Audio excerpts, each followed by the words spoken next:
আজ অভয়াকাণ্ডর ঘটনাটি ঘটেছে বহুদিন পার হয়ে গেল। তার সুবিচার স্বরূপ আজকে একটি নতুন কর্মসূচি সবাইকে পালন করতে বলা হয়েছিল। রাত 9টা থেকে 10টা বাড়ির সমস্ত আলো বন্ধ করে দিয়ে প্রদীপ কিংবা মোমবাতি জ্বালানোর কর্মসূচি নেওয়া হয়েছিল। এই মোমবাতি যেন অভয়াকাণ্ডের যে অন্ধকার রূপ সেটাকে উন্মোচন করে তুলতে পারে, তারই প্রতিমূর্তি। আমাদের দেশের এখন মানুষের একটাই দাবি, অভয়ার সুবিচার চাওয়া। আজকে যখন জানেন মোমবাতিগুলোকে আলাদা আলাদা সাজালাম, তখন তারা হাওয়ায় নিভে গেল, কিন্তু একত্রিত করে এই যে যখন রাখলাম, তারা একদম মাথা উঁচু করে প্রত্যেকে জল জল করে জ্বলছিল।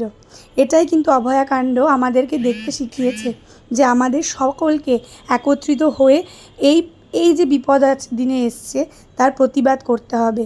আমাদের এগিয়ে চলতে হবে সেই দোষীকে উপযুক্ত শাস্তির দিকে ঠেলে দেওয়ার জন্য। আশা করি সবাই এই কর্মসূচি পালন করলেন।